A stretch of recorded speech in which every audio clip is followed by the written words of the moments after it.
নমস্কার বন্ধুরা, প্রেরণা বাংলা মোটিভেশন চ্যানেলের আজকের পর্বে সবাইকে আমন্ত্রণ জানাই। আশা করি সকলে ভালো আছেন, সুস্থ আছেন। শত্রুরা আপনার জীবনকে যতই বিষাক্ত করার চেষ্টা করুক না কেন, আপনার জীবন হবে অমৃতময়। কিভাবে, সে কথাই রইল আজকের পর্বে। তাই ভিডিওর শেষ পর্যন্ত থাকার অনুরোধ রইল। এই ভিডিওর উপস্থাপনা যদি আপনাদের এতটুকুও ভালো লাগে, তাহলে তা অনেকের মধ্যে শেয়ার করে দেওয়ার অনুরোধ করছি। এই ভিডিওর নিচে একটি থ্যাঙ্কস আপের বাটন রয়েছে। সেই বাটনটিতে আপনার যেমন ইচ্ছে, যেভাবে ইচ্ছে ক্লিক করে আমাদের এই ছোট্ট চ্যানেলটিকে এগিয়ে নিয়ে যেতে আপনি আমাদের পাশে থাকতে পারেন। আপনার আশেপাশের মানুষের দ্বারা যদি আপনি শোষিত, লাঞ্ছিত, নিপীড়িত বা প্রতারিত হয়ে থাকেন, তবে এই ভিডিওটি একেবারে আপনার জন্য। কারণ যাদের জন্য আপনার জীবন বিষাক্ত হয়েছে, তাদের সমস্ত প্রচেষ্টাকে ব্যর্থ করে আপনার জীবনকে আপনি অমৃতময় করে তুলতে পারেন। কুম্ভযোগে স্নান করে অমৃতের পরশ পাওয়ার জন্যে মানুষের ব্যগ্রতার সীমা পরিসীমা থাকে না। কুম্ভযোগ যেমন এই ধরিত্রীকে পবিত্র করে দেয়, ঠিক তেমনভাবে শত শত মানুষের অন্তরের পবিত্র আকুতি স্থানটিকে মহিমাময় করে তোলে। শত শত মানুষের মিলনে কুম্ভ হয়ে ওঠে যেন এক অমৃত যোগ, এক আনন্দের উৎসব। যে আনন্দ থাকে জলে, স্থলে, আকাশে, সবখানে। তাকে অনুভব করার জন্যই তো এই মেলা, এই সমাগম। তবে এই উৎসবের পূর্ণ সার্থকতা কখন আসে বলুন তো? যখন তাকে আমাদের প্রত্যেক দিনের জীবনের সাথে জুড়ে দেওয়া যায়।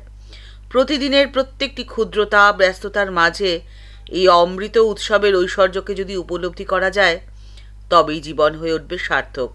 সার্থক হবে কুম্ভ স্নান। প্রতিদিনের জীবনে অমৃত কুম্ভের স্পর্শ আমরা কিভাবে পেতে পারি? মা যেমন বলেছিলেন, হৃদয়ে আনন্দের পূর্ণ ঘট বসানো ছিল। কিভাবে তা সম্ভব? স্বামীজি বলে গেছেন সেই পথের সন্ধান।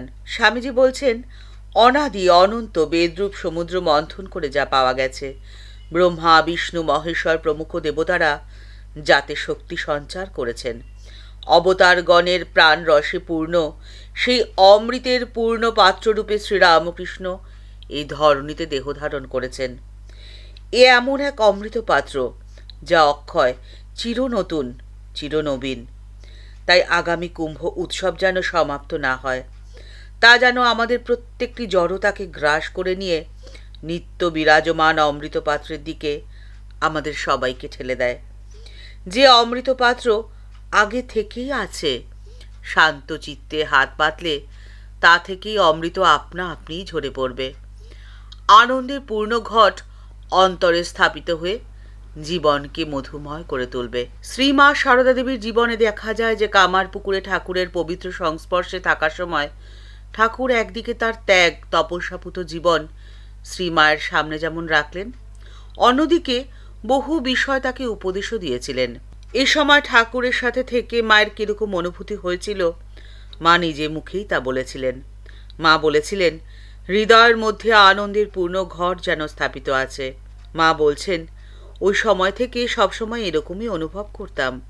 সেই ধীর স্থির দিব্য উল্লাসে অন্তর কত দূর কিরকম পূর্ণ থাকতো, তা যে মুখে বলে বোঝানো যায় না। অমৃতের পাত্র থেকে শ্রীমা সেই আনন্দ সুধা নিজে যেমন গ্রহণ করেছিলেন, ঠিক সেই আনন্দ সুধা তিনি অকাতরে চারদিকে বিতরণ করে গেছেন তার সারাটি জীবন ধরে।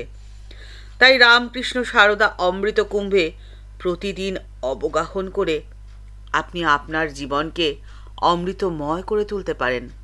প্রয়োজন হবে না আপনার দূরে যাওয়ার, আপনি আপনার ঘরের ছোট্ট কোণের মধ্যেই সেই অমৃত কুম্ভের স্নানের স্পর্শ নিজেই পেতে পারেন।